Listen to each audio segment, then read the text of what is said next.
सबको मोक्ष मिलेगा, ये वो टाइम आ गया है।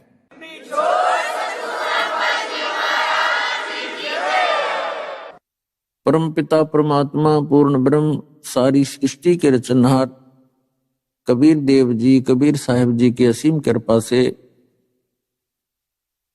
आप सभी पुण्यात्माएं सत्संग सुनने के लिए उपस्थित हुए हैं।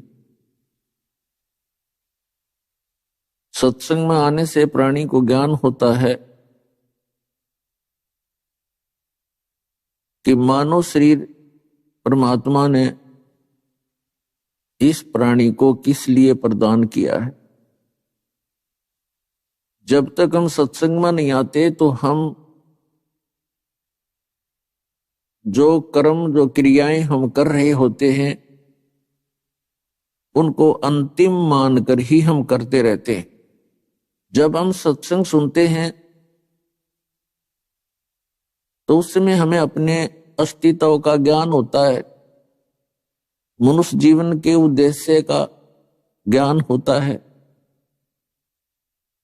उससे पहले जो क्रियाएं हम कर रहे होते हैं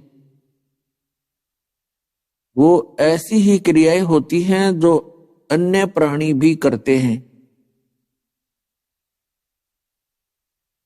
जो पशु पक्षी अन्य जलचर वो भी यही क्रियाएं करते हैं। संतानों उत्पत्ति, उनकी परवरिश, उनके अंदर मोह ममता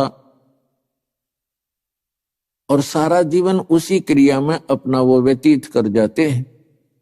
मानव भी यही क्रियाओं को करके अपना जीवन व्यतीत कर जाता है। सत्संग में आने से पता चलता है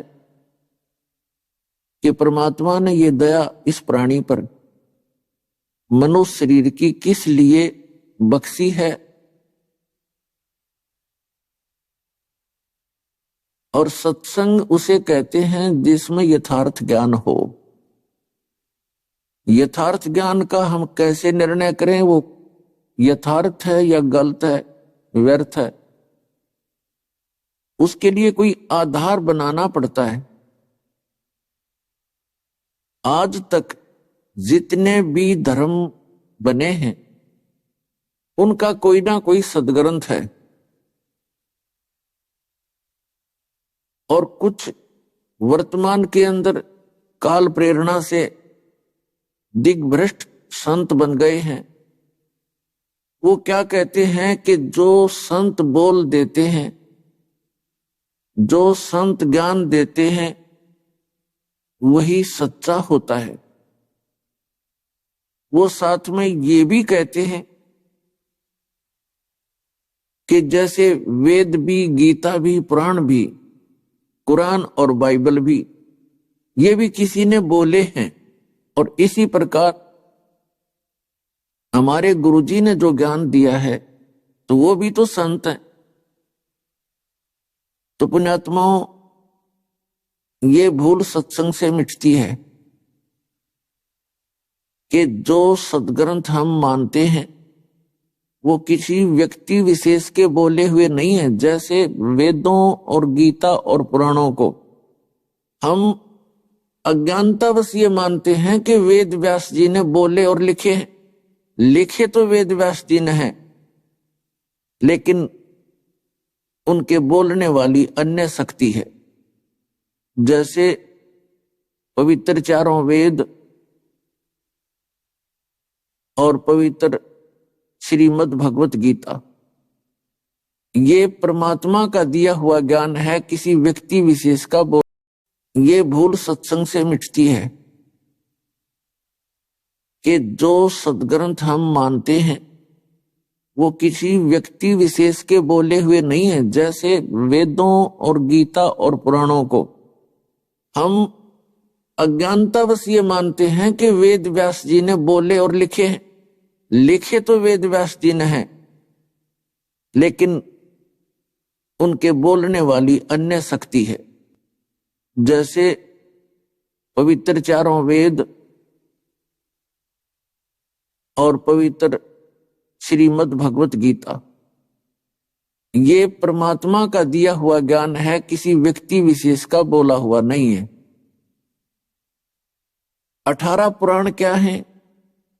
ये ऋषि महर्षियों का अपना अनुभव है।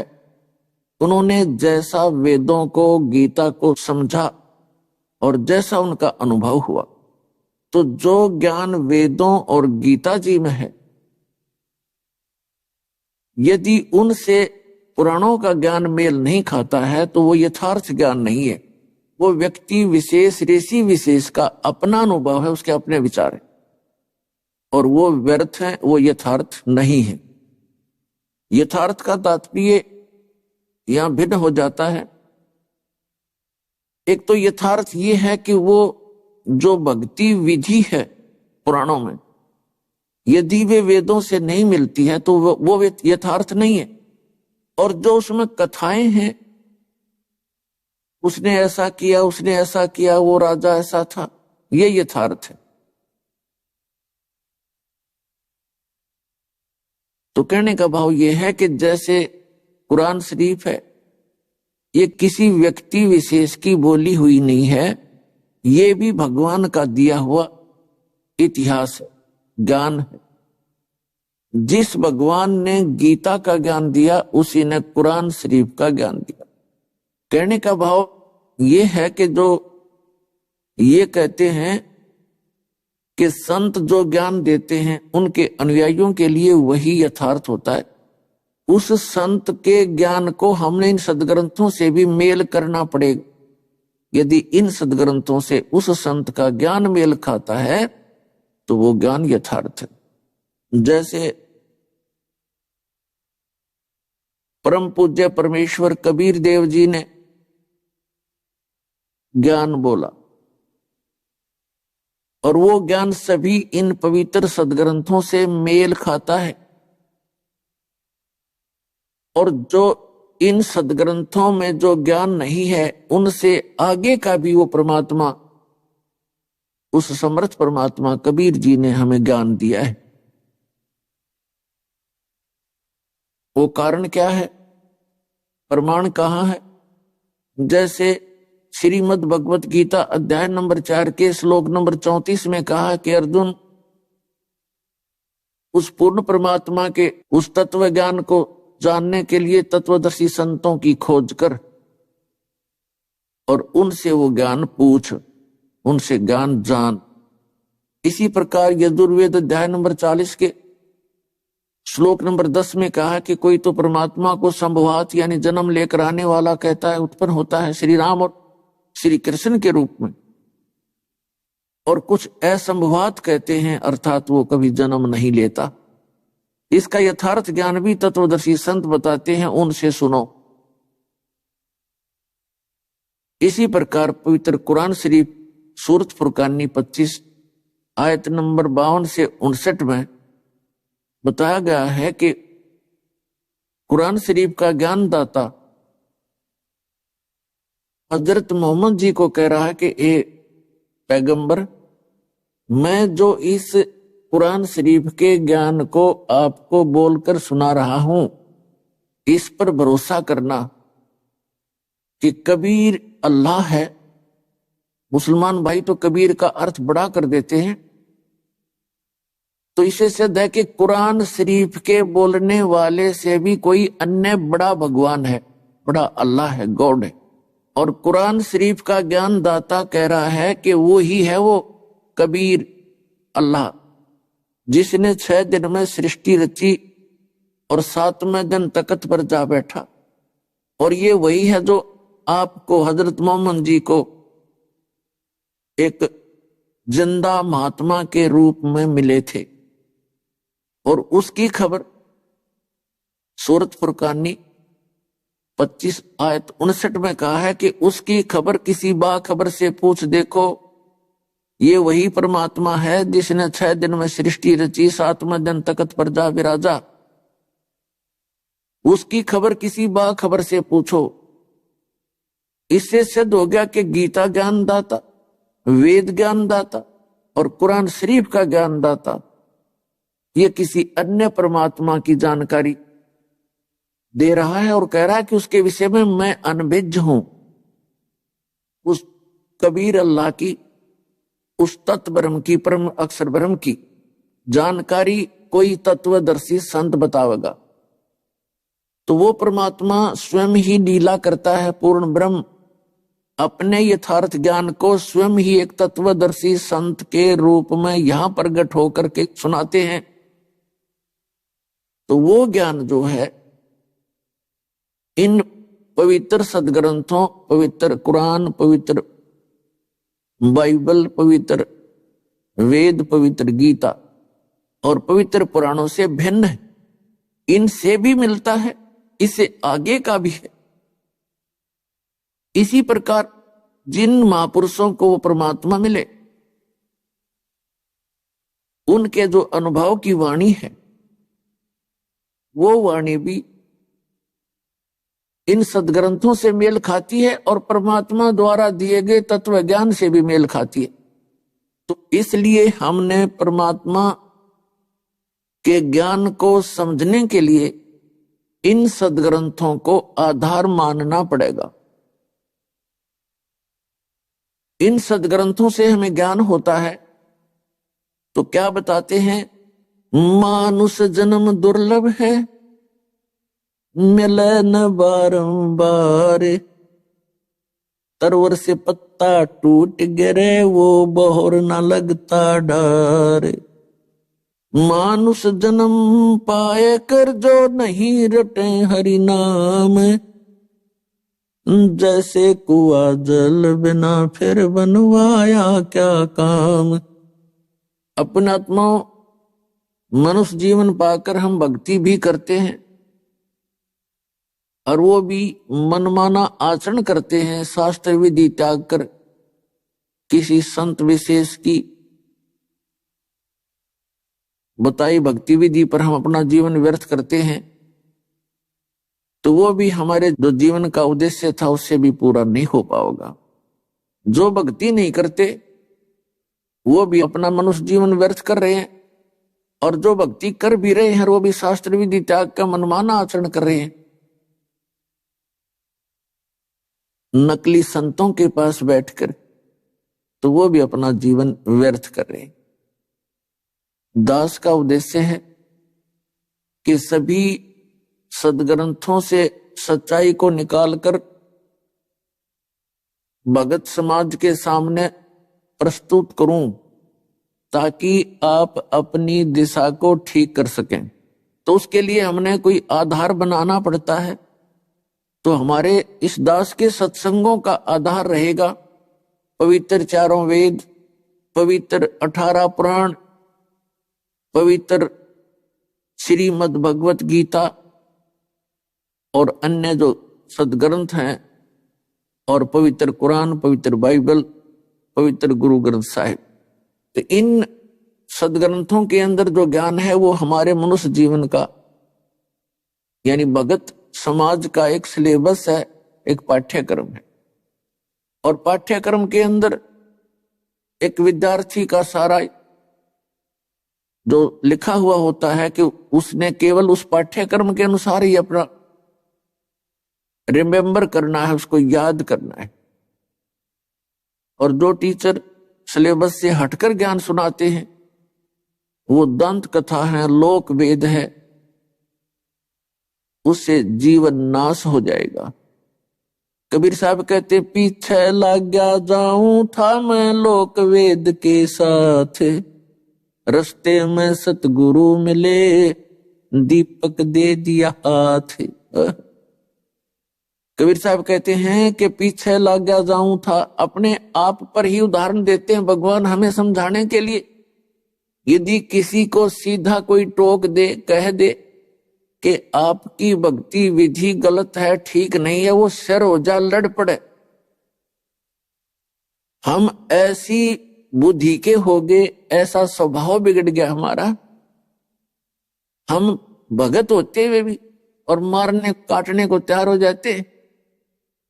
यदि आप जी को कोई ये कह रहा है कि आपका नोट नकली है, यदि आपका नोट असली है तो उसके कहने से वो नकली डुप्लीकेट नहीं हो सकता, तो दुख किस बात का।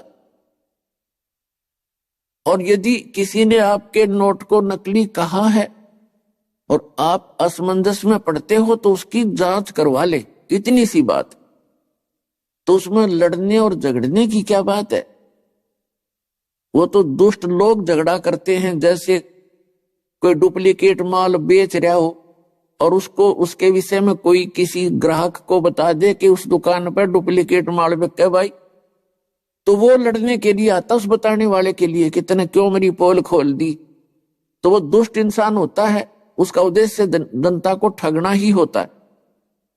तो पुण्यात्माओं, दास जो ज्ञान दे रहा है आप जी को सतर्क कर रहा है कि इन दुकानों पर नकली माल बिक रहा है। अध्यात्म वो कौन कौन से हैं? ये राधा स्वामी पंथ, जय गुरुदेव पंथ, धन धन सतगुरु, सच्चा सौदा, सिरसा और जगमाल वाली वाला पंथ, और जितने भी ये निरंकारी पंथ और ये आसाराम का पंथ, सुधांशु का पंथ, और ये कृपाल और ये कुमार स्वामी, जितने भी हैं ये सारा डुप्लीकेट माल बेच रहे हैं, तुमको ठग रहे हैं। दास ढोल के डंके पे कह रहा है और ना जवाब दो सामने आके, इसमें लड़न की क्या बात है?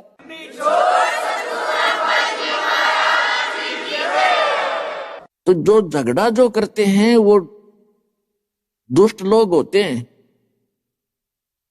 और उनको ये डर होता है कि कहीं तुम्हारे ग्राहक ना टूट जाए। उनको केवल अपना माल बेचने से मतलब है और दुनिया को ठगना ही उद्देश्य होता है, वो परमार्थी प्राणी नहीं होते। तो पुण्यात्मा, सबसे बड़ा घोटाला दास ने इस भक्ति मार्ग में देखा। इसमें कितना कोई ठिकाना ही नहीं, किसी प्राणी का, किसी संत का कोई आधार नहीं, जिस कारण से आप जी का जो जीवन है उन नकली संतों के पास व्यर्थ हो रहा है। इसके लिए सत्संग सुनाए जाते हैं, सदग्रंथों के आधार बताए जाते हैं और यहां पर आपको वो प्रमाण दिखाए जाते हैं ताकि आपको विश्वास हो सके कि हम सही दिशा पर चल रहे हैं, हमारा मार्ग ठीक है। तो उसके लिए कुछ महापुरुषों की कथाएं सुनाई जाती हैं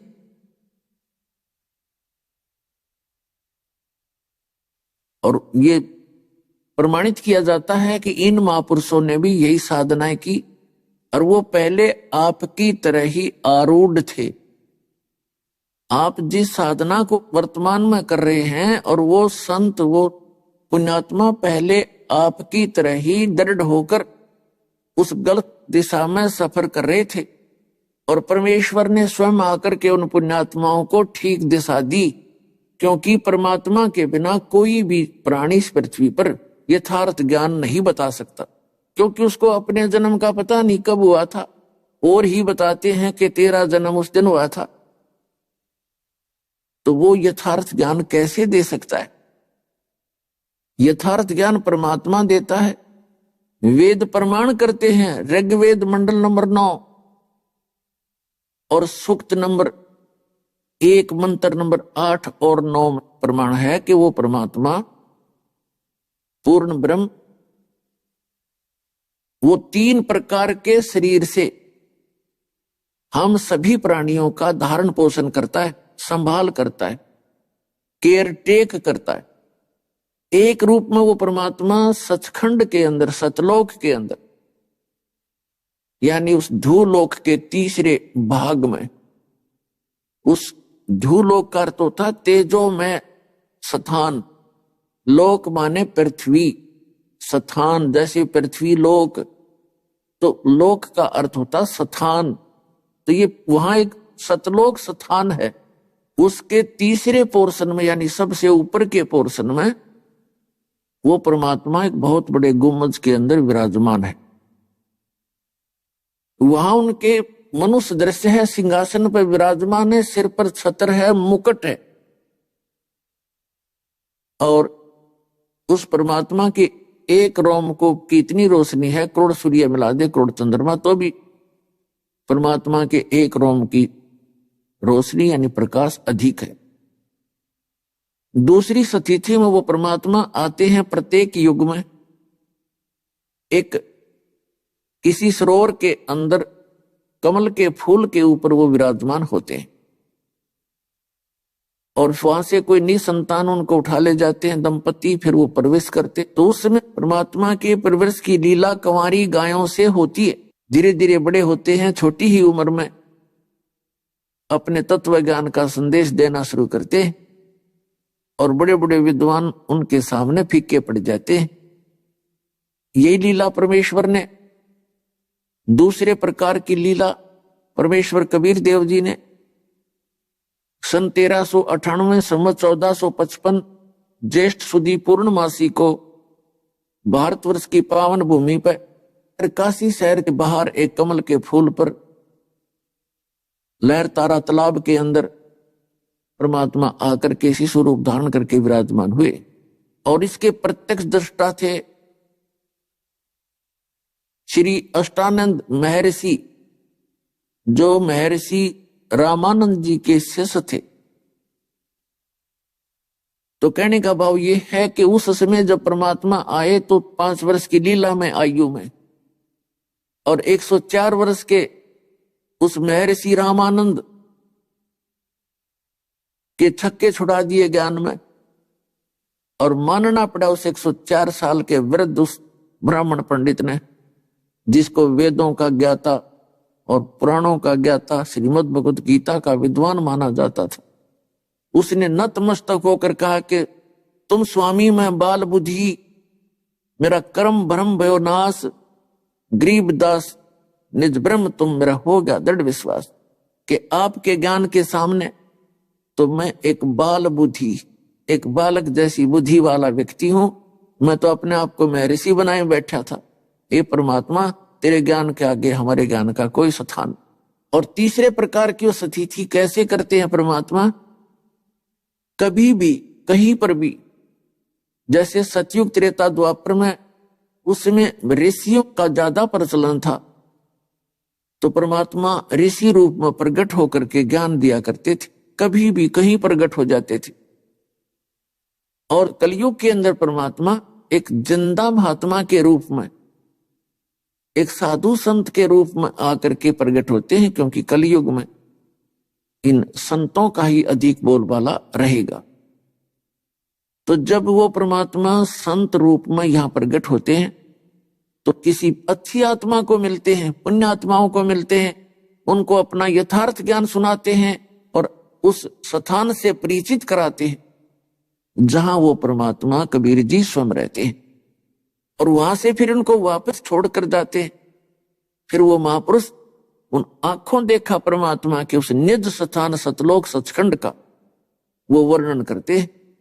तो वो प्रमाण इन वेदों और गीता से भी मिलता है, पुराणों से भी मेल खाता है। तो उन महापुरुषों का, जो परमात्मा से परिचित जो महापुरुष हुए हैं, उनका ज्ञान प्रत्येक ग्रंथ से मेल खाता है।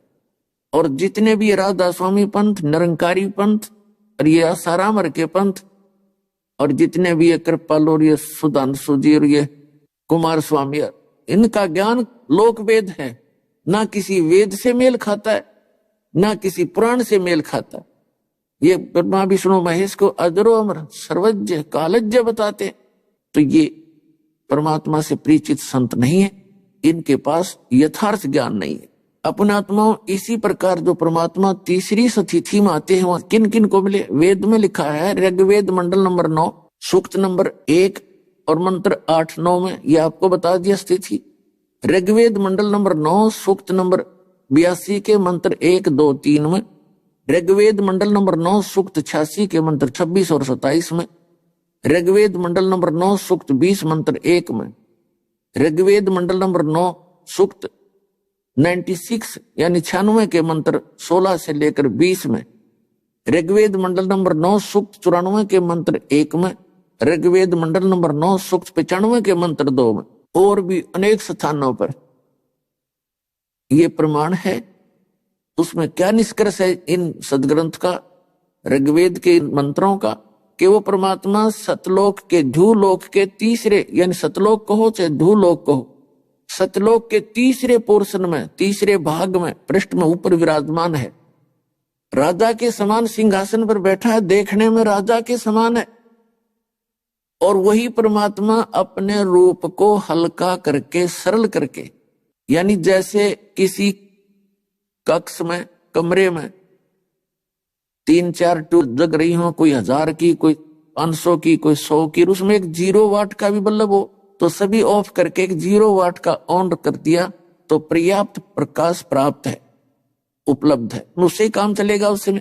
तो इसी प्रकार परमात्मा अपने अंदर के उस सारे प्रकाश को ऑफ करके और सिंपल एक 0 वाट का, यानी बहुत कम प्रकाश में शरीर से वो नीचे आते हैं।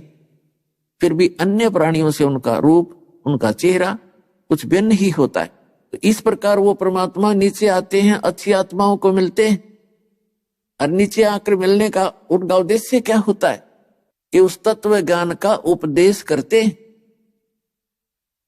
वो पूर्ण परमात्मा स्वयं ही आकर के यथार्थ ज्ञान प्रदान करते हैं। इसी प्रकार और वो परमात्मा एक कवियों की तरह आचरण करते हैं, कवियों की तरह इधर उधर घूमते रहते हैं,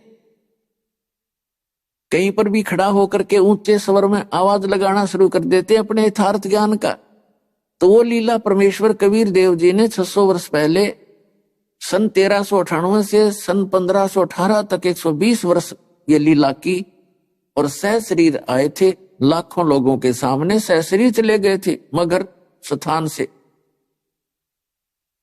तो वो पूर्ण परमात्मा है, वो कबीर देव हैं जो काशी में धानक रूप में आए थे। अब जिन महापुरुषों को वो परमात्मा आकर मिले हैं वो क्या क्या लीलाएं की हैं। एक समय परमात्मा कबीर जी संवत 1455 से और संवत 1575 120 वर्ष यहां रहे।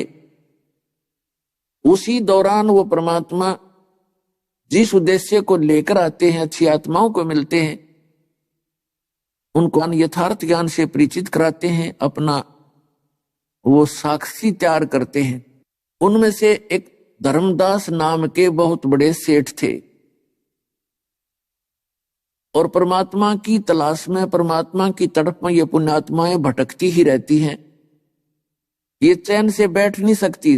आदरणीय धर्मदास साहिब जी बहुत बड़े धनी व्यक्ति थे, बहुत ज्यादा पैसा था उनके पास, और इतना धन था कि उस नगरी के, उस क्षेत्र का जो नरेश था, किंग था, राजा था, प्राकृतिक आपदाएं कभी आ जाती, जैसे सूखा पड़ जाता या कोई फ्लड आ जाता और क्षेत्र में घनी हानि हो जाती, तो धर्मदास के पूर्वजों से, धर्मदास के पिताजी से और धर्मदास जी से वित्तीय सहायता लिया करता था।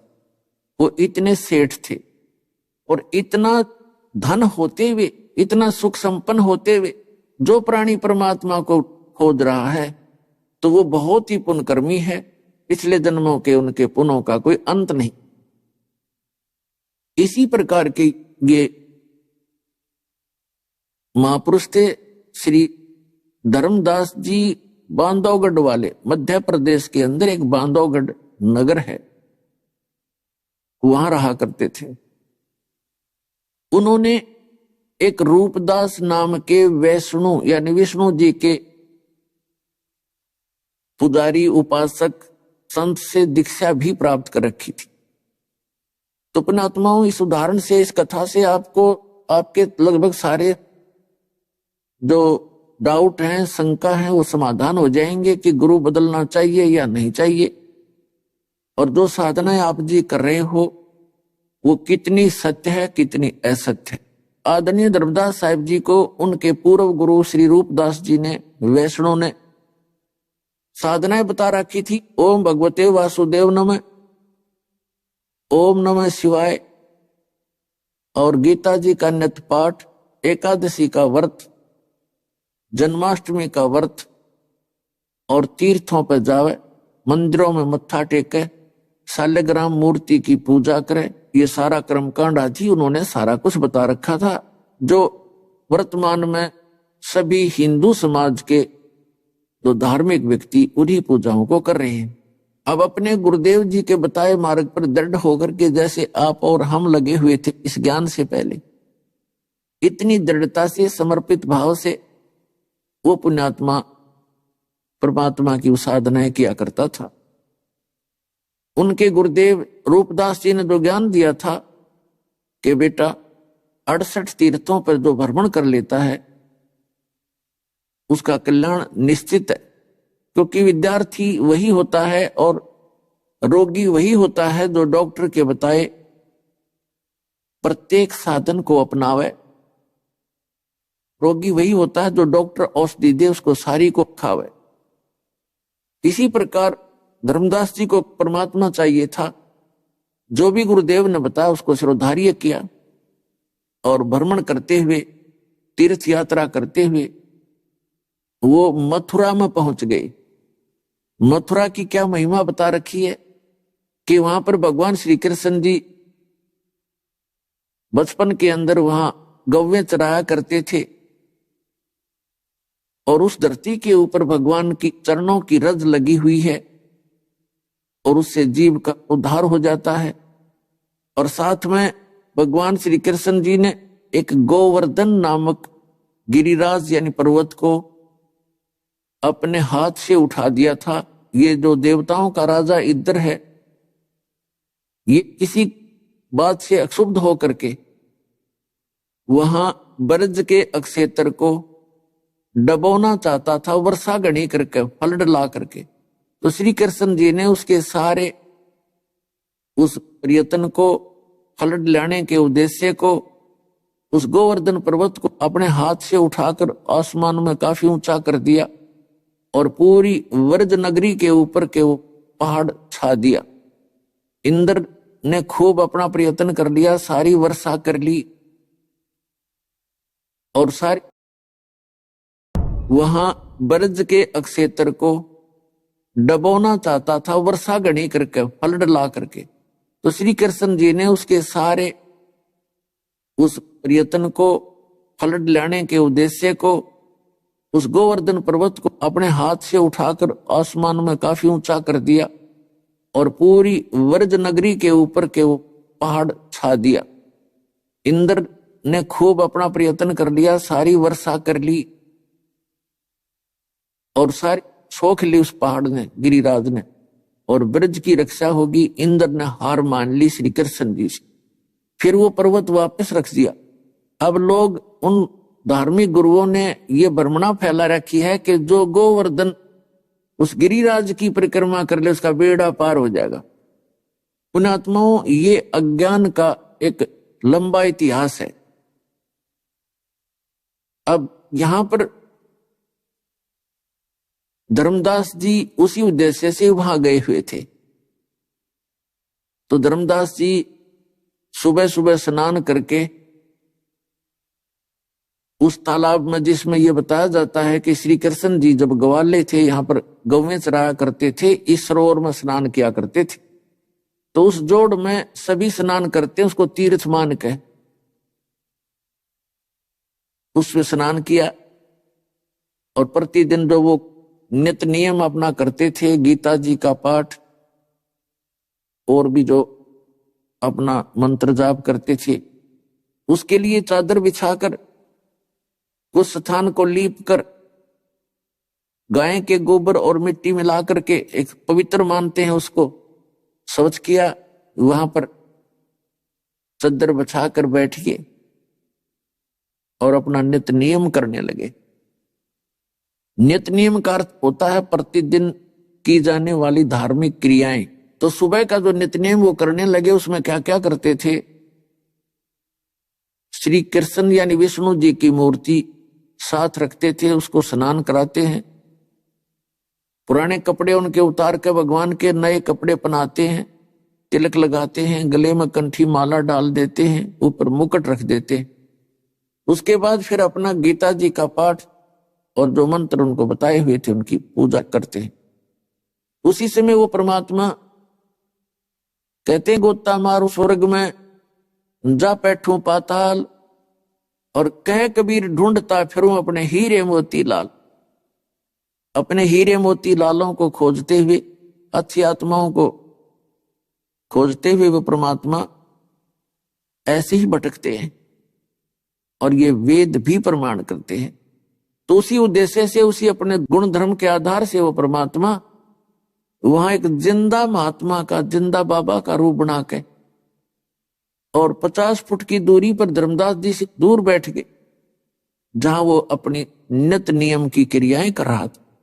क्योंकि ये जिंदा महात्मा का जो ड्रेस होता है ये विशेषकर मुसलमानों में होता है, और मुसलमान और हिंदुओं का आपस में ऐसे रहता है, क्योंकि हिंदू ये समझा करते थे कि ये मांस खाते हैं मुसलमान और हम मांस प्रयोग नहीं करते, इसलिए उनसे थोड़ी दूरी बनाए रखते थे। तो परमात्मा ने सोचा मेरी वेशभूषा एक मुसलमान फकीर जैसी है और कहीं ये भक्त बिदक ना जा, चिढ़ ना जाए, इसलिए स्वयं ही 50 फुट की दूरी पर बैठ गए। तो धर्मदास जी ने पहले वो सारी क्रियाएं की, भगवान को स्नान कराया, मूर्ति को, और फिर उनको वस्त्र पहनाए, फिर लगे गीता जी का पाठ करने। जब वो गीता जी का पाठ करने लगे तो कबीर साहब उससे 10 फुट की दूरी पर आकर बैठ गए। धीरे धीरे जब देखा कि इसको कुछ सुहा रहा है, मुझसे नफरत नहीं कर रहा है, और वो धर्मदास जी ने ये सोचा कि मुसलमान फकीर होकर के मेरे ज्ञान सुनने की रुचि रखता है, तो वो उसने कोई उसमें विशेष जो है बाधा नहीं की और ना ही उसका कोई दुख माना, और खुश हुआ कि ये मुसलमान मेरा ज्ञान सुनना चाहता है, इसको सुना देता हूं। गीता जी के वैसे तो हम प्रतिदिन संस्कृत ही पढ़ा करते थे, लेकिन उसके साथ अनुवाद भी जो था उसके आधार से वो अनुवाद भी करके सुनाने लग गया धर्मदास जी। अब परमात्मा ऐसे गर्दन हिला रहे थे। धर्मदास जी ने सोचा बड़ी रुचि बन गई है इस संत की, और भी गीता जी के मुख्य मुख्य श्लोक सुनाए। फिर परमात्मा निकट आकर थोड़ा सा और आगे को सरके और कहा कि हे वैष्णु महात्मा, क्योंकि धर्मदास जी ने भी वही सारी वेशभूषा बना रखी थी जैसे वैष्णु साधु बनाते हैं। लंबा सा तिलक होता है या नाक पर पूरा, और एक गले में एक कंठी माला होती है, एक तुलसी की लकड़ी की एक मनके की माला होती है, और साथ में उसने वैसा ही एक वेशभूषा बना रखी थी। तो परमात्मा ने कहा कि हे वैष्णु साधु, मैं परमात्मा का प्यासा हूं।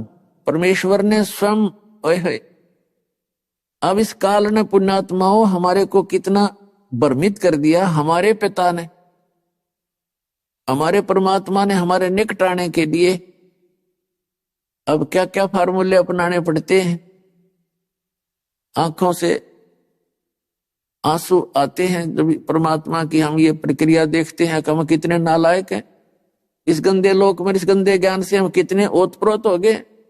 एक पल का भरोसा नहीं किसका यहाँ 1 मिनट में जीवन नाश हो जाए, और फिर शेष बचे वे सारे उसी क्रिया में दृढ़ हैं। हमें कभी चिंता भी नहीं बनती कि ये गया, हम क्या नहीं जाएंगे एक दिन। यदि किसी को विवेक होता है, चिंता बनती है, तो ये ठग बैठा दिए जगह जगह इस काल ने, भ्रमित करने वाले संत। इसलिए परमात्मा ने हमारे तक पहुंचने के लिए स्वयं ही आना पड़ता है, क्योंकि समर्थ के आगे काल का दाव नहीं लगता। तो स्वयं आकर के हमें ये बताना चाहते हैं कि तुम्हारा उद्देश्य क्या है और आपकी साधना ठीक नहीं है। जब परमात्मा ने कहा, ओए ए महात्मा जी, मैं परमात्मा का प्यासा हूं और मुझे यथार्थ भक्ति की आवश्यकता है। मैंने बहुत ज्ञान सुन लिया, लेकिन मेरी आत्मा की संतुष्टि नहीं हो पा रही। पर आपका जो ज्ञान है मुझे कुछ अच्छा सा लग रहा है, मेरी आत्मा कुछ खिंची है आपकी तरफ। इन बातों को सुनकर धर्मदास बड़ा प्रसन्न हुआ, बड़ा प्यार से बोला, आजा भाई भगत, बैठ जा, आपको ज्ञान सुनाता हूं। पूरा लग गया बतान। श्री राम कृष्ण ये पूर्ण परमात्मा है, विष्णु जी के अवतार आए थे और सर्वशक्तिमान है। गीता जी का ज्ञान श्री कृष्ण जी ने बोला, श्री कृष्ण जी विष्णु जी हैं, ये सर्वशक्तिमान हैं, अजरो अमर हैं, और ये पूर्ण परमात्मा है, सारी सृष्टि का रचना है, इनकी भक्ति से ही मोक्ष होता है। और तब परमात्मा ने कहा, देखो महात्मा जी, मैं हूं भटका हुआ प्राणी, और जब तक मेरी शंकाओं का समाधान नहीं होगा मैं आपका फॉलो नहीं कर सकता। तो पहले मेरी शंकाओं का समाधान कीजिए, तब मैं आपका शिष्य बनूंगा, कबीर साहब भगवान बोले। तब धर्मदास जी ने कहा कि देखो भक्त, मैं तो एक भक्त हूं और मैं शिष्य नहीं बना सकता। अगर यदि आपकी रुचि बने और दीक्षा लेना चाहो तो मैं अपने पूज्य गुरुदेव जी श्री रूपदास जी से आपको दीक्षा दिलवा सकता हूं। मैं दीक्षा देने का अधिकारी नहीं हूं। और यदि अनधिकारी व्यक्ति किसी को नाम देकर शिष्य बनाता है तो बड़ा अपराधी व्यक्ति है, क्योंकि वो डुप्लीकेट लाइसेंस बनाता है, डुप्लीकेट पासपोर्ट बनाता है, उसके जीवन का नाशक है। परमात्मा ने कहा कि ठीक है, आप मेरी कुछ शंकाओं का समाधान करो। परमेश्वर कबीर जी ने धर्मदास जी से प्रश्न किया कि अभी आप जी ने बताया कि श्री विष्णु जी सर्वशक्तिमान हैं और सबके मालिक हैं, यही पूजा के योग्य हैं, इनसे हटकर कोई भगवान नहीं है, सुप्रीम पावर है, यही 3 रूप धारण करते हैं। ब्रह्मा बनकर उत्पत्ति करते हैं, विष्णु बनकर जो है सतीथि करते हैं, और शिव का रूप धारण करके संहार करते। ऐसा धर्मदास जी बता रहे थे भगवान के सामने। तो परमात्मा ने कहा कि अभी आपकी इस पुस्तक से आपने बहुत कुछ प्रमाण दिया, तो ये क्या चीज है जो आप ले रहे हैं, पुस्तक का नाम क्या है? तब धर्मदास जी ने कहा कि ये पवित्र ग्रंथ है, श्रीमद् भगवत गीता है, और ये भगवान श्री कृष्ण जी ने अपने मुख कमल से बोली है, और भगवान श्री कृष्ण स्वयं विष्णु जी ही आए हुए थे हमें ज्ञान देने के लिए। अर्जुन के माध्यम से ये पूरे मानव के कल्याण के लिए वाणी बोली है। तो परमात्मा ने कहा कि आप कह रहे हो ये गीता का ज्ञान श्री कृष्ण यानी विष्णु जी ने बोला आपके शब्दों में, कहा जी, और आप इनको अजरो अमर भी बता रहे हो, कहा जी ये तो बिल्कुल सत्य है। अभी आपने पढ़ा गीता अध्याय नंबर 2 के श्लोक नंबर 12 में, गीता अध्याय नंबर 4 के श्लोक 5 और 9 में, और गीता अध्याय नंबर 10 के श्लोक नंबर 2 में ये गीता ज्ञान देने वाला आपका भगवान विष्णु अर्थात कृष्ण ये कह रहा कि अर्जुन तेरे और मेरे बहुत जन्म हो चुके हैं, तू नहीं जानता मैं जानता हूं, तो यह अविनाशी नहीं हुआ। और गीता अध्याय नंबर 18 के श्लोक नंबर 62 में कहा कि अर्जुन सर्वभाव से उस परमेश्वर की शरण में जा, उसकी कृपा से ही तू परम शांति को और सनातन परम धाम को प्राप्त होगा।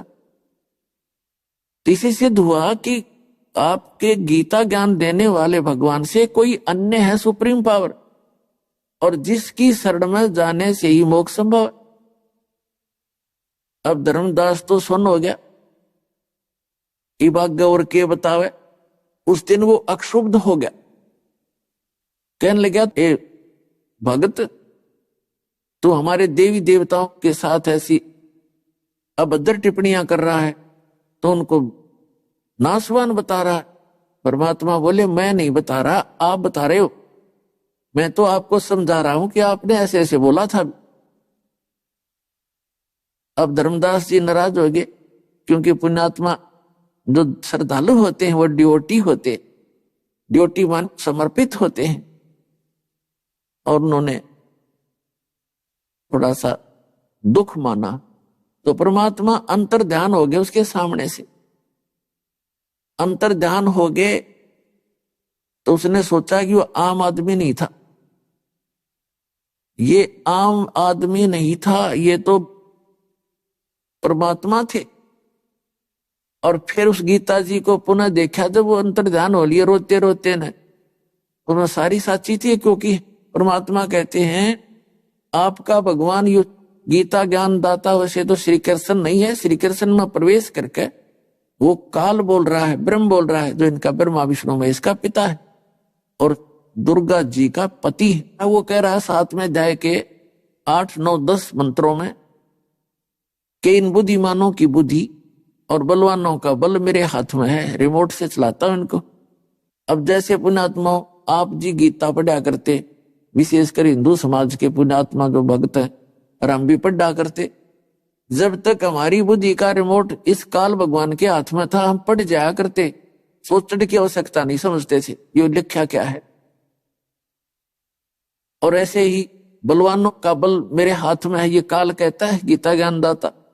अब जैसे जब अर्जुन से युद्ध करवाना था तब तो उसमें पावर दे दी, वही गांडीव धनुष था उसका, और मारा था एक के 20 में का तीर जावे थे और सब भगदड़ मचा दे था। और फिर वही अर्जुन श्री कृष्ण जी की मृत्यु के उपरांत उन्हीं के आदेशानुसार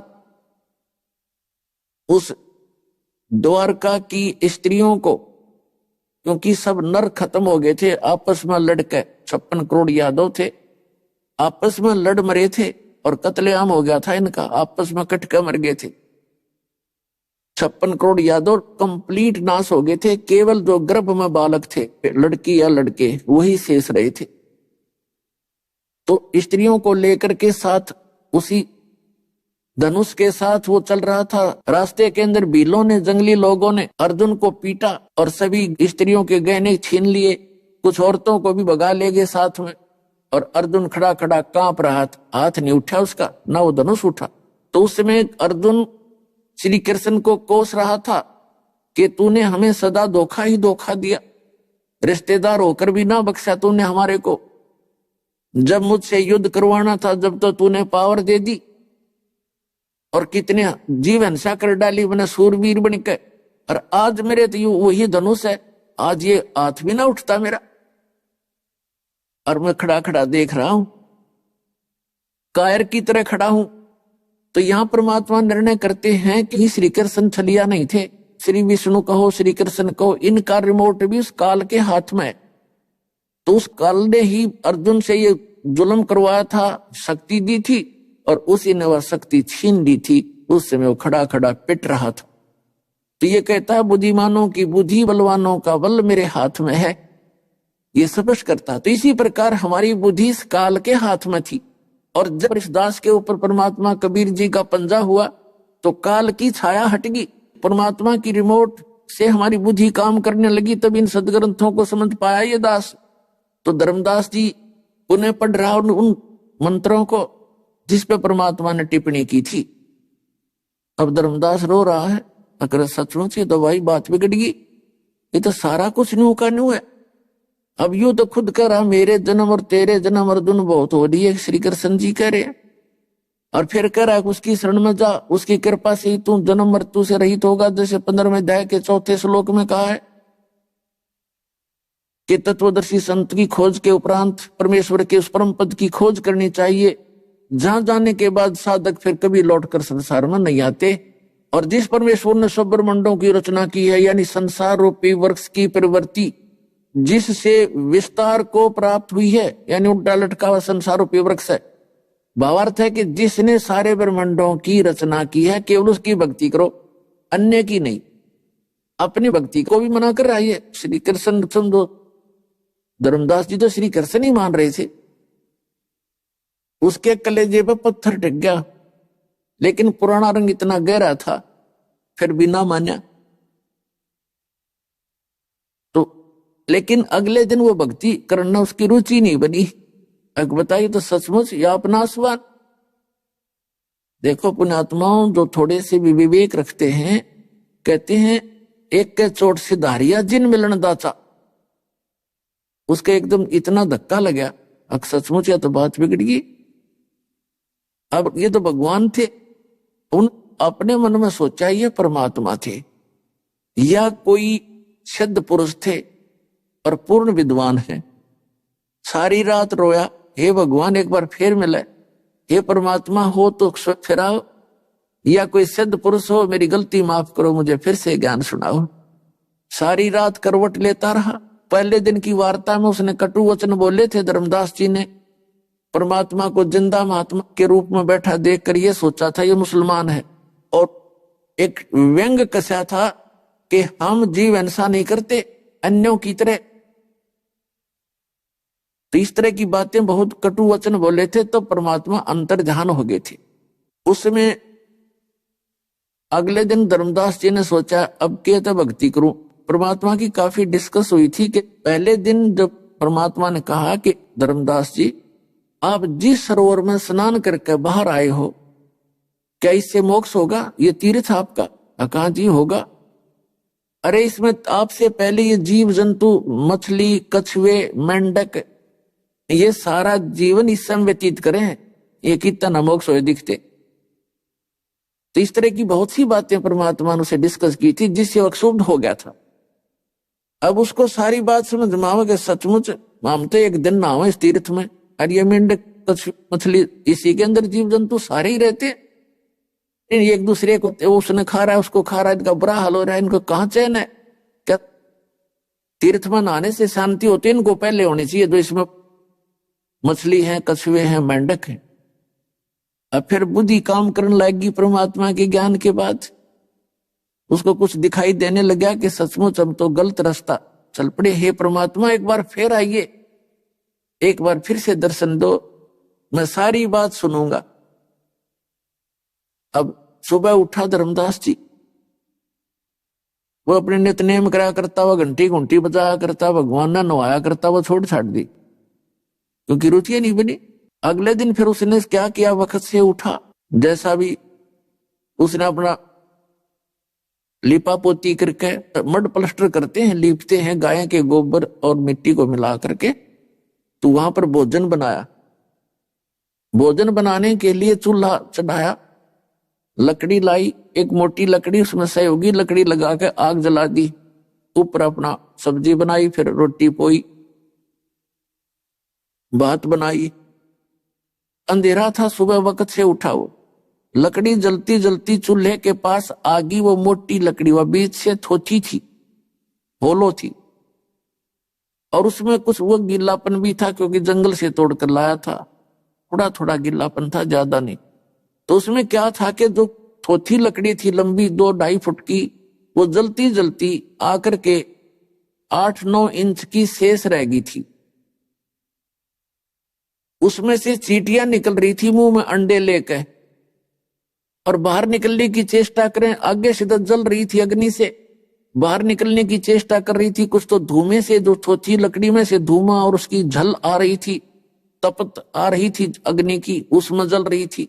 बाहर निकलने की चेष्टा कर रहे थे तो उस लकड़ी के एंड में आखिर में एक तरल पदार्थ सा उबलता है, पानी सा, हीट के कारण, तो वो निकलने की चेष्टा करें, उसके अंदर गिरे, चटक देसी मर जावे। अब धर्मदास ने ये सारा कुछ देखा, कौतुक, सारा शरीर कांप गया उस भगत आत्मा का। अरे आज तो मैंने जुल्म कर दिया, हे भगवान ये तो बहुत लंबी लकड़ी थी और ये तो सारी जल गई, और इसमें तो ना जाने करोड़ों की संख्या में चींटी होंगी, और ये तो सभी जल गई। हे भगवान मैं तो पाप का भागी हो गया। तुरंत पानी डाला, जल डाल के उसको बुझाया लकड़ी को, जितनी रोटी बन गई थी सो बन गई, आगे नहीं बनाई। तकरीबन भोजन तैयार हो चुका था। अब उसने बहुत दुख हुआ, हे भगवान आज कौन सा पाप आगे अड़ गया मेरा, इतने ढेर सारे पाप आज ही हो गए, हे भगवान अब क्या करूं। थोड़ी देर में उसने अपने आप प्रेरणा हुई कि आज मैं निराहार रहूंगा और ये भोजन किसी साधु संत को खिला दूंगा, मुझे दोष नहीं लगेगा। अपने ही आप उसने ऐसा संकल्प लिया, अपनी बुद्धि से ऐसा विचार करके उस सारे भोजन को एक थाली में रख के ऊपर सुंदर स्वच्छ कपड़ा डाल के संत की तलाश में निकल लिया। आगे क्या देखा वो परमात्मा, जैसे हिंदू लोग जिनको साधु मानते हैं, ये दाढ़ी बड़ी हो और लाल से कपड़े हो, सिर पे बड़ी जटा हो, गले में माला हो, या कति नी वस्त्र हो तो एक लंगोट हो, बाकी राख रमा रखी हो, या मूंड मुंडा रखा हो, कति उस तरह फिरा रखा और लाल कपड़े जरूर हो, तो हम ऐसे को साधु मानते। इनमें से एक की वेशभूषा में परमात्मा वहां बैठ के एक वृक्ष के नीचे, कबीर परमेश्वर जी साधु के रूप। धर्मदास जी की दृष्टि गई कि संत बैठा है, चलो भोजन खिलाते हैं। परमात्मा के पास जाकर के अन्य रूप धारण किए बैठे थे भगवान, और धर्मदास जी ने कहा कि ले महाराज जी भोजन पालो, भूख लगी होगी। परमेश्वर ने कहा धर्मदास जी से कि हाँ धर्मदास जी, भूख लगी है बच्चा। अब धर्मदास जी ने देखा कि मैं तो इसको जानता नहीं, ये मेरे नाम से कैसे परिचित है। आपे मन में विकल्प किया, सोचा मैं भंडारे करता रहता हूं, धर्म बहुत करता रहता हूं, साधु कभी आया होगा वहां भोजन छकने के लिए मेरे घर पर। तो वो सारी की सारी थाली भगवान के आगे रखती और कहा महाराज जी भोजन पालो। अच्छा भाई, परमात्मा अपने पास कबीर जी एक करमंडल रखा हुआ था, जल का भरा हुआ लोटा, जैसे साधु संत रखा करे, उसमें से थोड़ा सा जल उठाया और कोई मंत्र बुदबुदाया और ऐसे छींटे मारे भोजन पे सारे पे। उसी समय क्या हुआ, देखते ही देखते सारी की सारी रोटी और सब्जी जो भी चावल बना रखे थे सबकी चीटी बन गई और सबके मुख में अंडे, और ऐसे सारी थाली काली होगी कीड़ियों से, चींटियों से, और वो थाली से बाहर निकलने की चेष्टा करने लगी तो भर गई थाली चारों तरफ से। अब परमात्मा उसी रूप में आ गया जिस वेशभूषा में पहले दिन जिस रूप में चर्चा हुई थी उस प्यारी आत्मा धर्मदास जी से। तब परमात्मा ने कहा, ए बोले आदमी, कल क्या कर रहे थे आप कि हम जीव हिंसा नहीं करते, तेरे से तो कसाई भी अच्छे, तेने एक के दिन में इतने जीव मार दिया, मुझे ये पाप का भोजन खिलाने आया था, मुझे लज्जा नहीं आई। अब देखकर उसी परमात्मा के रूप में चरणों में गिर गए, बुरी तरह रोने लगे। ऐसे परमात्मा ने कई बार लीलाएं की। अब थोड़ा सा चित्रण आपको सुनाते हैं। पुण्यात्माओं, सौभाग्य पुण्यात्माओं का, पुण्यकर्मी प्राणियों का, आप जी को यह स्थान प्राप्त हुआ जहां पर यथार्थ ज्ञान दिया जाता है और यथार्थ भक्ति विधि बताई जाती। पहले तो इस काल के लोक में, विशेषकर इस कलयुग में, किसी प्राणी के पास एक सेकंड का भी टाइम नहीं है। किसके लिए? एक पेट के लिए सारा दिन पागल कुत्ते की तरह भटकता है, सौ पाप करता है, इधर उधर झूठ बोलता है, और फिर भी कोई ना कोई हानि का सामना उसको करना ही पड़ता है। और यदि हम परमात्मा की शरण में आ जाएं, 2 रोटी भगवान सबको देता, शाम और सवेरे सबकी व्यवस्था करता है। हम इस बात को भूल चुके हैं और स्वयं चतुर बन गए हम कि हम ही कर रहे हैं। पुण्यात्माओं, प्रत्येक प्राणी चाहता है घर में मेरे पास कार हो, बढ़िया कोठी हो और गणाए धन हो, बैंक बैलेंस हो, और सब दिन रात ऐसे ही कर रहे हैं। लेकिन कितने धनी हुए हैं, कितने के पास कार बनी है? केवल उन्हीं के पास जिनके पूर्व संस्कार पुण्य अच्छे थे, धर्म अच्छा किया हुआ। वो व्यवस्था कहीं ना कहीं से मालिक अवश्य उपलब्ध कराता है, उनकी व्यवस्था करता है, और बाकी के वही उसी तरह प्रयत्न कर रहे हैं, उतनी ही वो सारा कुछ छल कपट कर रहे हैं, और वो वहीं के वहीं खड़े हैं, साइकिल भी नहीं उनके पास। तो परमात्मा कहते, तुमने उस दरगाह का मैल नहीं देखा और धर्मराज के तिल तिल का लेखा। ऐसे गीता जी अध्याय नंबर 7 के श्लोक नंबर 29 में कहा कि अर्जुन, जो मेरे ज्ञान का आश्रय करके तत्वदर्शी संत की खोज कर लेता है, तो तत्वदर्शी संत से उसको ये ज्ञान होता है, वो परिचित होता है, तो वो व्यक्ति केवल जरा और मरण से ही छूटने का प्रयत्न करता। जरा माने वृद्ध अवस्था और मरण माने मृत्यु। इन 2 वस्तुओं के लिए ही वो भक्ति करता। फिर अन्य वस्तुओं की डिमांड इस गंदे लोक की वो नहीं करता। क्योंकि वो तत्ब्रह्म से, यानी परम अक्षर ब्रह्म से, गीता ज्ञान दाता से, अन्य जो सुप्रीम पावर है, उस ब्रह्म से और सारे अध्यात्म ज्ञान से और सभी कर्मों से वो परिचित होता है। तो पुण्यात्मा, उस तत्वदर्शी संत या तो परमात्मा आए थे, या फिर उन जिन महापुरुषों को वो मिले थे उनको वो ज्ञान बताया था, उन्होंने अपना अनुभव परमात्मा से जो मेरे ज्ञान का आश्रय करके तत्वदर्शी संत की खोज कर लेता है, तो तत्वदर्शी संत से उसको ये ज्ञान होता है, वो परिचित होता है, तो वो व्यक्ति केवल जरा और मरण से ही छूटने का प्रयत्न करता। जरा माने वृद्ध अवस्था और मरण माने मृत्यु। इन 2 वस्तुओं के लिए ही वो भक्ति करता। फिर अन्य वस्तुओं की डिमांड इस गंदे लोक की वो नहीं करता। क्योंकि वो तत्ब्रह्म से, यानी परम अक्षर ब्रह्म से, गीता ज्ञान दाता से, अन्य जो सुप्रीम पावर है, उस ब्रह्म से और सारे अध्यात्म ज्ञान से और सभी कर्मों से वो परिचित होता है। तो पुण्यात्मा उस तत्वदर्शी संत या तो परमात्मा आए थे, या फिर उन जिन महापुरुषों को वो मिले थे उनको वो ज्ञान बताया था, उन्होंने अपना अनुभव परमात्मा से प्राप्त ज्ञान लिख दिया। वो आज वर्तमान में हम उनके विचारों को समझे कि ये वही संत हैं जो भगवान से मिले थे, तो उनमें जो प्रमाण है। और वर्तमान में इस दास पर मेहर करी कबीर भगवान ने इस यथार्थ ज्ञान के देने की, उसके बच्चों तक पहुंचाने की। तो जब तक हम यथार्थ ज्ञान से पूर्ण कंप्लीट इस अध्यात्म मार्ग से और ज्ञान से सभी कर्मों से परिचित नहीं होते तो हम भक्ति नहीं कर सकते। इसलिए आपको इन कथाओं के माध्यम से ये ज्ञान भी बताया जाता है।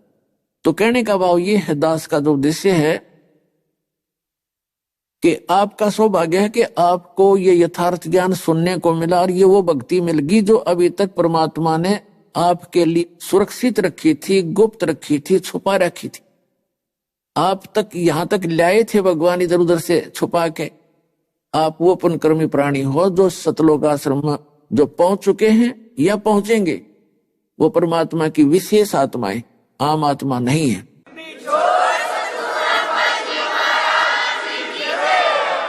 अब जो हम आगे प्रसंग चला रहे हैं उससे पहले थोड़ी ये कथा बताना चाहते हैं कि वो परमात्मा जैसे प्रारंभ में दास ने बताया था कि वो अच्छी आत्माओं को मिलते हैं और उनको अपना ज्ञान देते हैं। वो किन किन को मिले?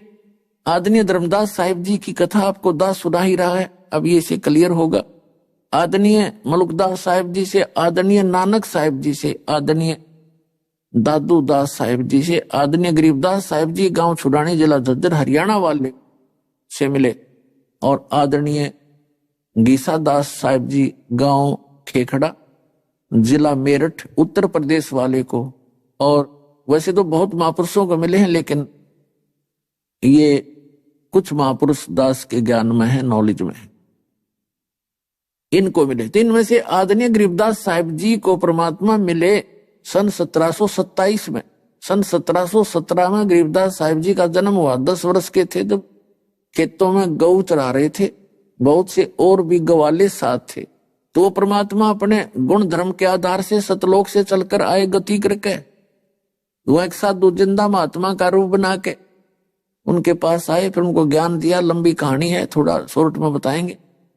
और वहां एक कंवारी गाय का दूध, आशीर्वाद से परमात्मा ने कंवारी गाय का दूध निकाला, उस दूध को पान किया, गरीबदास जी को पिलाया। अन्य ग्वालों ने वो दूध पान नहीं किया जो कंवारी गाय से परमात्मा कबीर जी ने अपने आशीर्वाद से, परमेश्वर ने, सतपुरुष ने निकाला था। क्योंकि कंवारी गाय में दूध नहीं होता, परमात्मा सतलोक से मंगाते हैं अपना आहार और वहां आ जाता है, उससे निकाल लिया, दूध पी लिया, सतलोक से आता उनका सारा। तो आपका भी सतलोक से आ सकता है जब आप सच्ची भक्ति करो। तो सत्कर मान लियो, यहाँ तो कुछ भी नहीं है। 1-2 वर्ष आना वो सारे टक्कर मार के मर जाए, ये लोक है और आप उसके बच्चे हो। इतिहास बता रखा गरीबदास साहिब जी ने कि एक बार अकाल पड़ा था। जो गरीबदास साहिब जी की शरण में परमात्मा के बच्चे थे उनको कोई आंच नहीं आई थे, 1-1 महीने भोजन नहीं खाया। नौका ने सुरक्षित शरीर रहा था, अंदर से फीड कर दिया मालिक ने, जैसे माँ के पेट में पाला करे। तो कहते हैं ऐसे ही आपकी यहाँ भी मैं सुरक्षा ऐसे ही करूंगा जब मेरी शरण में आ जाओगे। तो गरीबदास साहिब जी को ज्ञान दिया। 10 वर्ष के बालक थे, रुचि घड़ी थी, वो तो पुण्यकर्मी प्राणी थे, उन्हीं के लिए आए थे अपने गवाह बनाने के लिए भगवान। तो कहने का भाव यह है कि उनको सचखंड में ले गए, सतलोक में, और ऊपर के सब ब्रह्मांड दिखाए, ब्रह्मा विष्णु महेश के लोक दिखाए, धर्मराज का लोक दिखाया, न्यायाधीश आप जी सभी प्राणियों का अकाउंट रखता है, प्लस माइनस आपके वहां सभी पुण्य देखे जाते हैं। और फिर सतलोक में लेकर गए जहां परमात्मा रहते हैं, जहां हम सभी रहा करते थे। पीछे से गरीबदास साहिब जी को मृत जानकर चिता पर रख दिया गया था अंतिम संस्कार के लिए।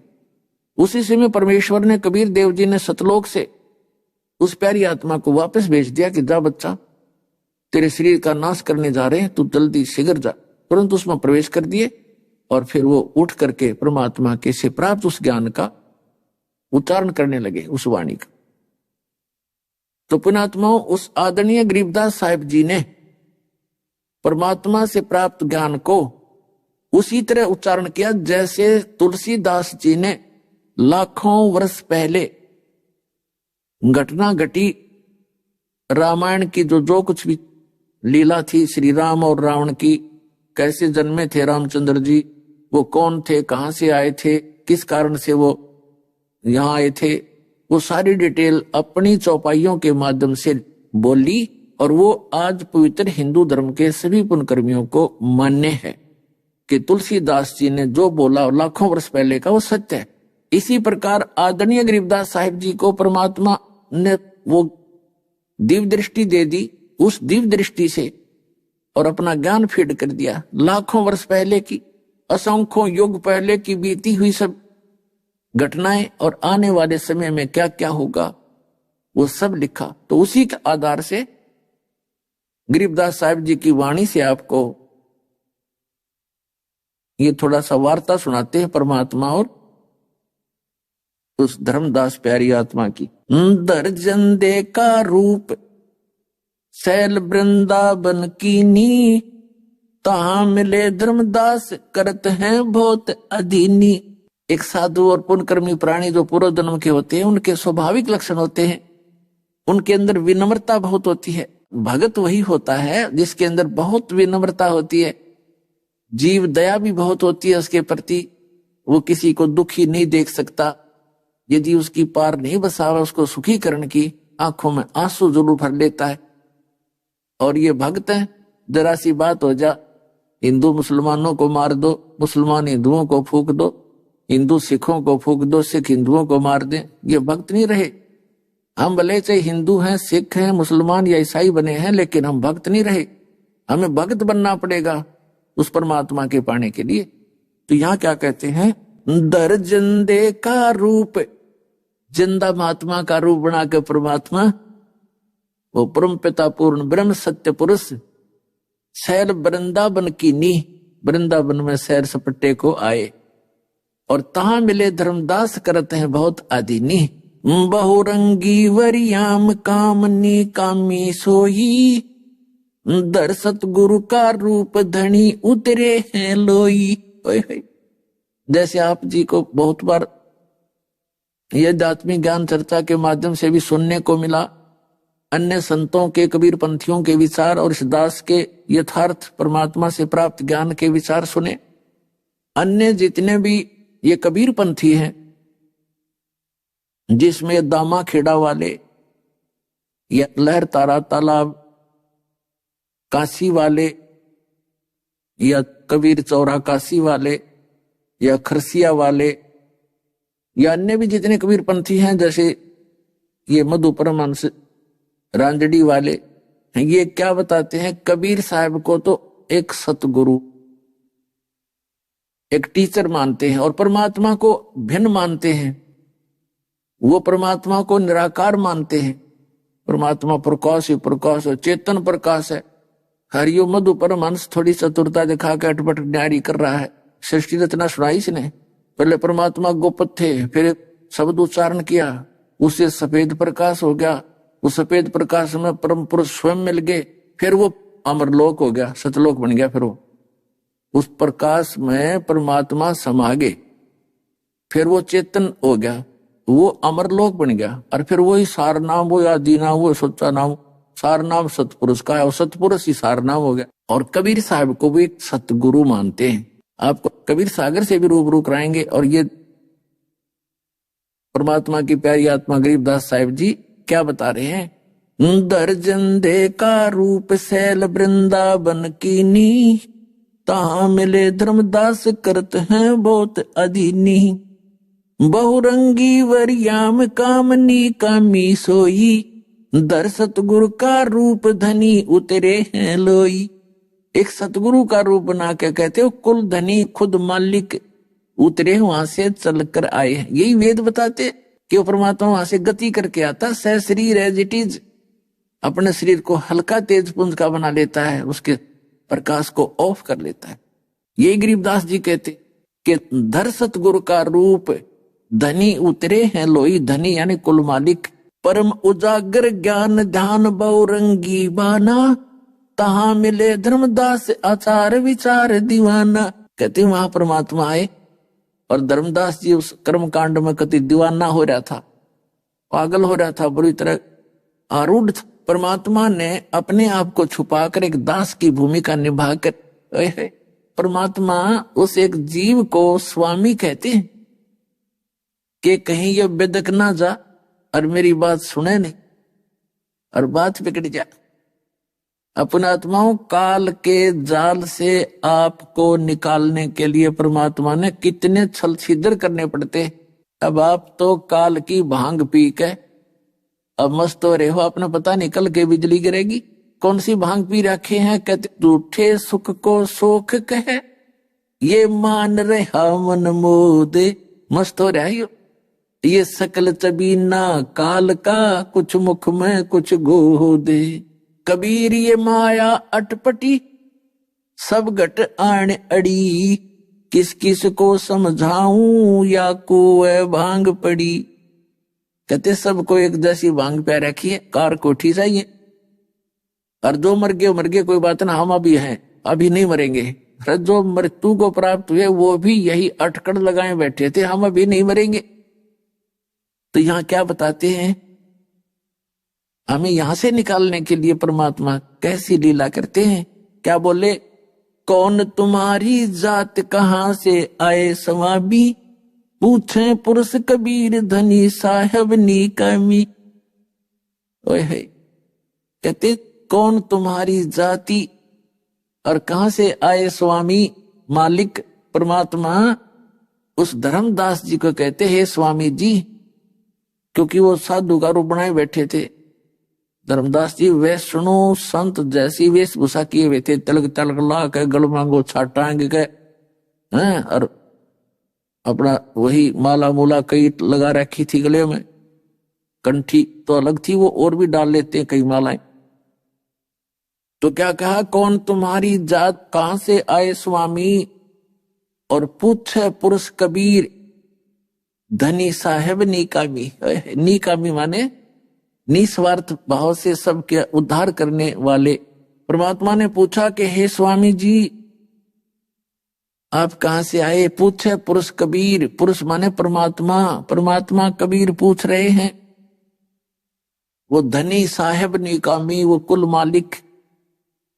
अब धर्मदास जी बताते हैं, हम वैष्णो बैरागी धर्म में सदा रहाई, सुधर न बैठे संग कल्प ऐसी मनमाही, सुन जिंदा मम धर्म को अधिक आचार विचार, हमारी करनी जो करे उतरे भवजल पार। अब जो भी जिस साधना को कर रहा है न सोचे औरों ने भी बता दूं और इसी से मोक्ष होगा। तो धर्मदास जी जिंदा महात्मा रूप उपस्थित परमात्मा से कह रहे हैं कि जो साधना हम कर रहे हैं इसने कोई भी कर ले साधना से मोक्ष होगा, उतरे भवजल पार। अब परमात्मा कहते हैं, बोले धनी कबीर, धनी माने मालिक, कुल मालिक स्वामी। बोले धनी कबीर सुनो वैष्णो बैरागी, कौन तुम्हारा नाम गाम कहिए बड़बागी, कौम कुल जात कहाँ को गौन किया है, कौन तुम्हारी रैस किने तुम नाम दिया है, कौन तुम्हारा ज्ञान ध्यान सुमरण है भाई, कौन पुरुष की सेव कहाँ समाधि लगाई, को आसन को गुफा के भर मत रहो सदाई, ये सालग सेवन की न बहुत अति भार उठाई, झोली झंडा धूप दीप तुम अधिक आचारी, बोले धनी कबीर भेद कई हो ब्रह्मचारी, हमको पार लंघाइयो परम उजागर रूप, जंद कहे धर्मदास से तुम हो मुक्ति स्वरूप। अब परमात्मा पूछ रहे हैं अपनी प्यारी आत्मा से और उनको किस किस महिमा से संबोधित कर रहे हैं और क्या कहते हैं कि हमको पार लंघाइयो, कि हमें मोक्ष प्राप्ति करवाना, हे परम उजागर रूप। और जिंद कहे धर्मदास से, परमात्मा कहते हैं धर्मदास जी से, तुम हो मुक्त स्वरूप, यानी आपकी साधना आपकी भक्ति तो मैंने दिखाई देती है जैसे मेरा कल्याण निश्चित है। यानी उसको परमात्मा उकास रहे हैं ताकि कुछ देर वार्ता कर लेगा तो मैं कंडम कर दूंगा इसको, 1 मिनट में घायल कर दूंगा, जख्मी कर दूंगा अंदर से, फिर ये तड़फता फिरेगा।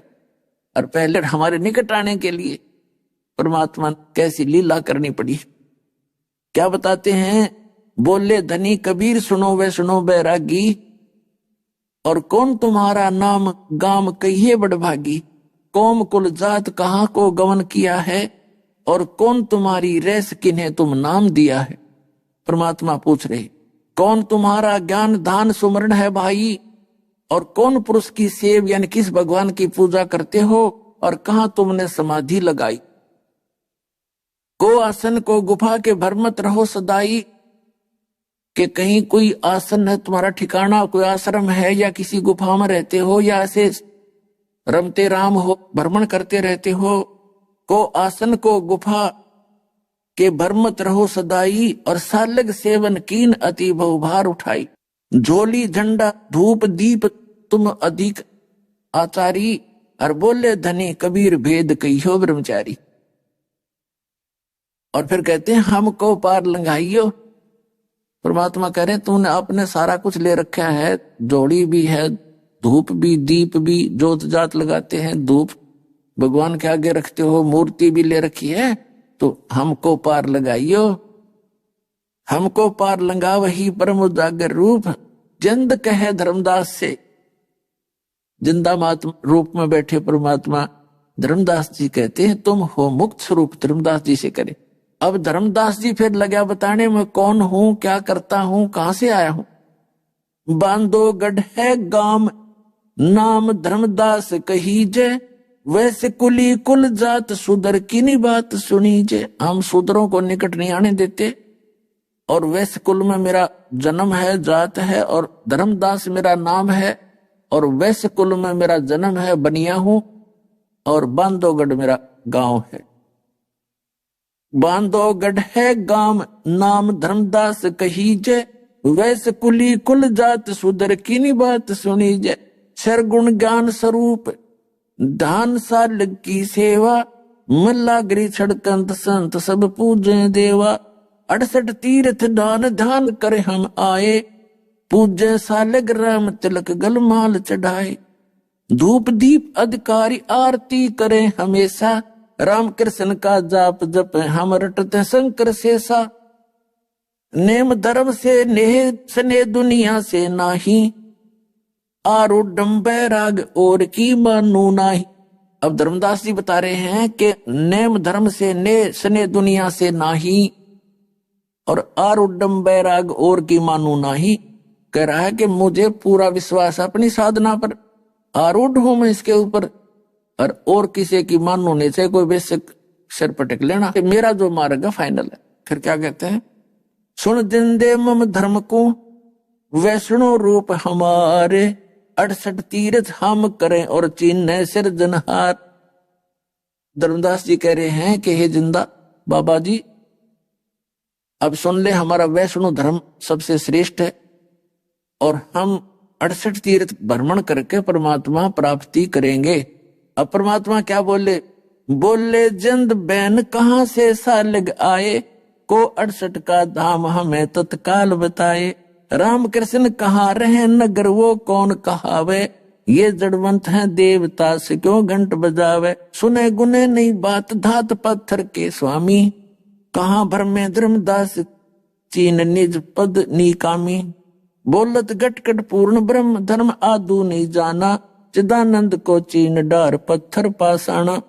राम कृष्ण को टो गए वो धनी एक का एक, जिंद कहे धर्मदास से तुम बूझो ज्ञान विवेक। परमात्मा कहते हैं पहले तो ये बता तेरे राम और कृष्ण कहाँ रहते हैं। धर्मदास जी ने बताया कि वो विष्णु जी स्वयं हैं और विष्णु लोक में रहते हैं। परमेश्वर कबीर जी ने बताया कि आप के भगवान स्वयं स्वीकार कर रहे हैं गीता में कि मेरे और तेरे अर्जुन बहुत जन्म हो चुके, तो वो भी नाशवान है। और ब्रह्मलोक में गए हुए प्राणी भी पुनर्जन्म में आते हैं, पुनरावृत्ति के अंदर है। तो जब आपके विष्णु भी मरेंगे और वो ब्रह्म आपका विष्णु लोक भी नाश होगा, एक दिन इस ब्रह्मांड का पूरा विनाश होगा, तब कहाँ रहोगे तुम। तो क्या बताते हैं, राम कृष्ण को टो गए वो धनी एक का एक। अपनी महिमा आप बता रहे परमात्मा, तेरे राम कृष्ण तो करोड़ों मर लिए, वो परमात्मा जो का तू है वो ना मरता है ना जन्मता है। जिंद कहे धर्मदास से तुम बूझो ज्ञान विवेक, कि कम से कम वो विवेक वाला ज्ञान मुझसे सुन ले, बूझ ले। मैं बताना चाहता हूं तेरे को। अनंत कोट ब्रह्मांड रच सब तज रह नियारे, जिंद कहे धर्मदास सू जाका करो विचार। परमात्मा का अपनी महिमा पर बताते हैं कि सारे ब्रह्मांडों को रच के वो अलग रहता है। वो परमात्मा जैसे वैज्ञानिक ने विमान बना दिया और ऊपर को जाते हैं रॉकेट वगैरह, यहां से बनाकर पूरा फीड कर देते हैं और वो चला जाता है, 2-2, 3-3, 4 वर्ष तक चलता रहता है अपनी मंजिल तक पहुंचने के लिए। और उसमें कोई संचालक भी नहीं होता, अंदर बैठे हुए व्यक्ति भी उसमें अपना आराम से बैठे होते हैं, उनको चलाने की आवश्यकता नहीं, वो अपने आप अपने निर्धारित समय से चल रहा होता है। इसी प्रकार परमात्मा ने सारे ब्रह्मांडों को रचा, वो फ्री घूम रहे, उनका विधान बना दिया, उनमें चाबी भर दी अपने वचन से। अनंत कोट ब्रह्मांड रच, सभी ब्रह्मांडों की रचना करके और सब तज रहे नियारे, जिंद कहे धर्मदास सू जाका करो विचार। जाका करो विचार सकल जिन सृष्टि रचाई, वार पार नी कोई बोलत है सब गट माही। बोलत है धर्मदास सुनो जन दे मम बाणी, कौन तुम्हारी जात कहां से आए प्राणी। अब धर्मदास जी कहता भगवान को कि हे प्राणी, हे जीव, हे जिंदा महात्मा के रूप में बैठे प्राणी, तू कहां से आया, तेरी क्या जाति है। पुण्यात्मा, जब इस प्यारी आत्मा धर्मदास की आंखें खुली थी, टक्कर मार मार कर रो रहा था, ये भगवान हम तक कति नीच व्यक्ति हैं, हमने आपके साथ ना जाने क्या क्या व्यवहार किया। और जब से पहले हम कितने काल की भांग पी करके कैसे रिफले हुए हैं, कैसे भूले हुए भगवान को, अपने आप को सुप्रीम माने बैठे। हम भूल गए हम जीव हैं। 1 मिनट में दरग मार जा प्राणी को, अड़ते प्रधानमंत्री बन रहा हो कितने, हाथ भी ना उठे तो जीव अपनी औकात बोलकर बकवाद करता है। इस ज्ञान से जीव की अपनी औकात याद दिलाई जाती है कि तू कौन है और किसने तुझे ये गलत गाइड करके आपको भ्रमित कर दिया, जिस आप जी अपने यथार्थ उद्देश्य को भूलकर यही कि इन खिलौनों के खेलने में, इन्हीं के जोड़ने में अपना जीवन नाश कर रहे हो। इसके साथ साथ एक आवश्यक कार्य है, वेरी वेरी इंपॉर्टेंट है, वो काम भूल गए, उसकी याद दिलाई जाती है सत्संग।